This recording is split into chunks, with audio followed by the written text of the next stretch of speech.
नमस्कार. जय श्रीच पारंपरिक रेसिपीजमध्ये तुम्हा सगळ्यांचे खूप खूप स्वागत.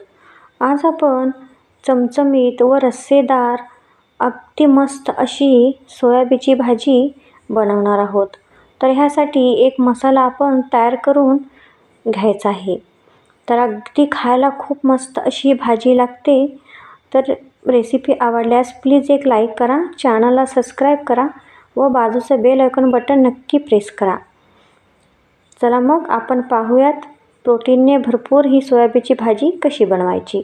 तर इथे मी गॅसवरती पातेल्यामध्ये गरम पाणी करून घेतलं आहे आणि इथे मी हे बारीक सोयाबीन घेतलं आहे. तर तुमच्याकडे जर मोठ्या आकारामध्ये असेल तरी ते तुम्ही वापरलं तरी देखील चालेल. तर इथे मी 1 वाटी हे सोयाबीन त्या गरम पाण्यामध्ये घालून घेणार आहे. तर इथे आपल्याला गॅस हा बंद करायचा आणि चमच्याने ते सोयाबीन आपण एकजीव करून घ्यायचं आहे. आता हे पातेलं आपण गॅसवरून खाली उतरून घ्यायचं. त्याच्यामध्ये थोडंसं आपण मीठ घालून हे एकजीव करून घ्यायचं आहे आणि त्याच्यावर झाकण ठेवून आपल्याला हे 15 मिनटं भिजवून घ्यायचं आहे. तोवर आपण एक खास मसाला तयार करून घ्यायचा आहे. तर इथे मी गॅसवरती कढईमध्ये 1 चमचा तेल घातलं आणि त्यामध्ये बदाम फूल घालायचं आहे, 1 दालचिनी घालायची आहे, 3 ते 4 लवंगा घालायच्या आहेत, 1 इलायची घालायची आहे, 1 चमचा जिरे यामध्ये घालूया. गॅसची आच अगदी मंद करायची आहे आणि 2 चमचे इथे तीळ घेतला आहे मी, ते यामध्ये घालायचं आहे आणि हे 1 मिनिटभर आपण छान असं भाजून घेऊया. मसाले छान भाजले गेले की त्याचा स्वाद खूप छान येतो. तर इथे मी 1 ते 2 मिनिटे हे छान मसाले भाजून घेतले. आता इथे मी किसलेले खोबरं घेतलं आहे अर्धी वाटी, ते यामध्ये घालायचं आहे आणि हे पण आपण असं मंद गॅसवरती खरपूस भाजून घेऊया. सोनेरी कलर येऊपर्यंत आपण हा खोबरं भाजून घ्यायचा आहे. हे पहा, मसाला आपला छान असा भाजत आलेला आहे. खोबऱ्याचा कलरसुद्धा चेंज झालेला आहे. तर इथे पाहू शकता तुम्ही, खोबरं मस्त असं आपलं भाजलं गेलं आहे. वास खूप छान आलेला आहे याचा. तर अशा प्रकारे आपल्याला हा भाजून घ्यायचा आहे मसाला. आता हा गॅस बंद करायचा आणि हा मसाला एका प्लेटमध्ये काढून थंड करून घ्यायचा आहे. आता इथे मसाला आपला थंड झाला आहे. आता मिक्सर जारमध्ये हा मसाला सर्व घालूया. मसाला हा थंड झाल्यावरच आपल्याला बारीक करून घ्यायचा. आता यामध्ये आपल्याला 5-6 लसूणच्या पाकळ्या घालायच्या आहेत.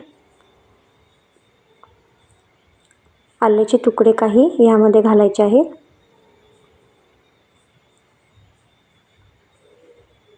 भरपूर देठा सकट मी इथे कोथिंबीर घातली आहे.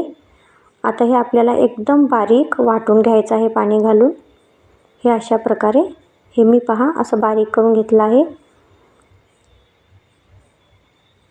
आता आपलं सोयाबीनसुद्धा मस्त असं भिजलं गेलं आहे. हे पहा, सोयाबीन पण छान भिजलं गेलं आहे. आता ह्यातलं आपण पाणी काढून घ्यायचं आहे. आता एका भांड्यामध्ये मी चाळण ठेवली आहे. त्याच्यावरती हे सोयाबीनमधलं पाणी सर्व निथळून घेऊया. आता हे खालचं पाणी आपण वापरायचं नाही. चला मग आता आपण फोडणीची तयारी करून घ्यायची आहे. इथे मी गॅसवरती जाडबुडाची कढई ठेवली आहे आणि 2 चमचे यामध्ये तेल घालायचं आहे. तेल छान तापल्यानंतर इथे मी 3 ते 4 मध्यम आकाराचे कांदे घेतले आहेत आणि ते असे उभे चिरून घेतले आहेत. ते यामध्ये घालायचं आहे. 1 वाटी कांदा घेतला आहे मी बारीक चिरलेला. कांदा ह्यासाठी आपल्याला भरपूर वापरायचा आहे. कांद्यामुळे या भाजीला खूप छान अशी चव येते. आता गॅसची फ्लेम एकदम हाय करायची आणि 2 मिनिटं हा कांदा असाच परतून घ्यायचा आहे. आता थोडासा कांदा हा परतून झाल्यानंतर गॅस इथे बारीक करायचा आणि यामध्ये थोडंसं मीठ घालायचं. मिठामुळे कांदा हा पटकन भाजला जातो. आता मंद गॅसवरती हा कांदा आपल्याला छान असा सोनेरी कलर येऊपर्यंत भाजून घ्यायचा. हे पहा, आपला कांदा असा भाजत आलेला आहे. इथे कांदा आपला छान असा भाजला गेला आहे. आता यामध्ये आपल्याला 2 मध्यम आकारचे इथे मी टॅमॅटो उभे चिरून घेतले आहेत. ते यामध्ये घालून एकसारखं ह्याला परतून घेऊया. आता हा टॅमॅटो आपल्याला तेलामध्ये विरघळण्यासाठी थोडंसं यामध्ये मीठ घालायचं आहे. मिठामुळे टॅमॅटो हा पटकन तेलामध्ये विरघळला जातो आणि तो पटकन शिजला जातो. तर टॅमॅटो पण आपला छान असा शिजला आहे तेलामध्ये. आता यामध्ये आपल्याला आपण जे वाटण केलं आहे ते यामध्ये घालायचं आहे. ते सर्व वाटण यामध्ये आपण घालूया आणि मंद गॅसवरती हे आपण परतून घ्यायचं आहे. तर हे एकजीव करून घ्यायचं आपण.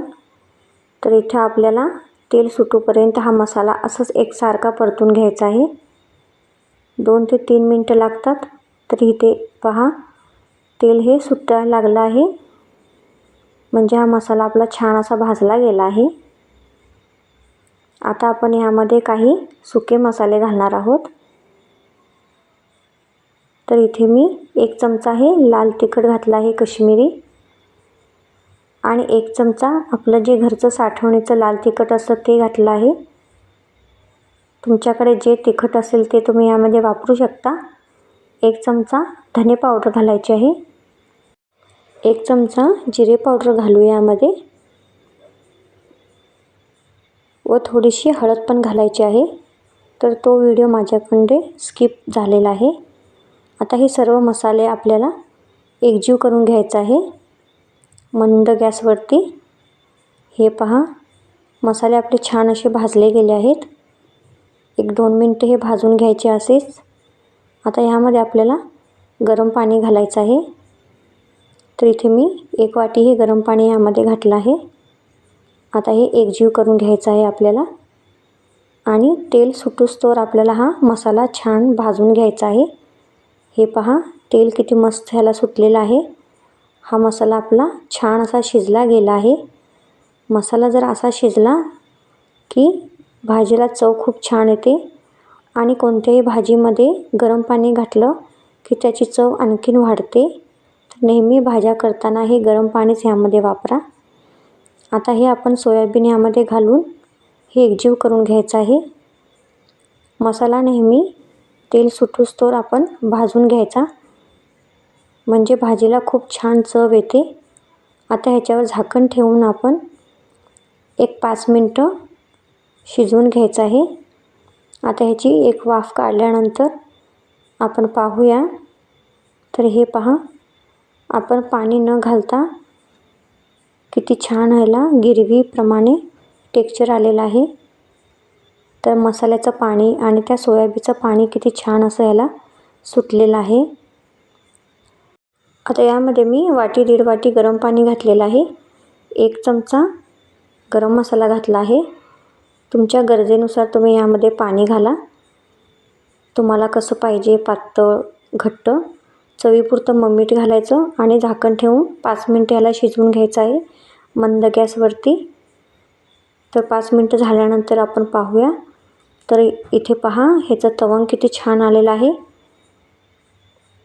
तर ही भाजी आपली एकदम मस्त अशी खायला रेडी झाली आहे. मीठ तुम्ही टेस्ट करूनच यामध्ये घाला आणि जशी तुम्हाला भाजी लागेल पातळ घट्ट तुम्ही अशी ठेवू शकता. तर ह्याच्यावरती थोडीशी कोथिंबीर घालून आपण हे गरमागरम खायला सर्व करूया. तर तुम्ही ही सोयाबीनची रस्साभाजी करून एकदा नक्की ट्राय करून पहा. नॉनव्हेजसुद्धा तुम्ही विसरून जाल अशी ही भाजी खायला मस्त लागते. तर माझी रेसिपी कशी वाटली, तुमच्या प्रतिक्रिया मला कॉमेंट बॉक्समध्ये नक्की कळवा. तर पुन्हा भेटूया आणि एक अशाच नवीन रेसिपीसोबत. तोवर खात राहा आणि मस्त राहा. धन्यवाद.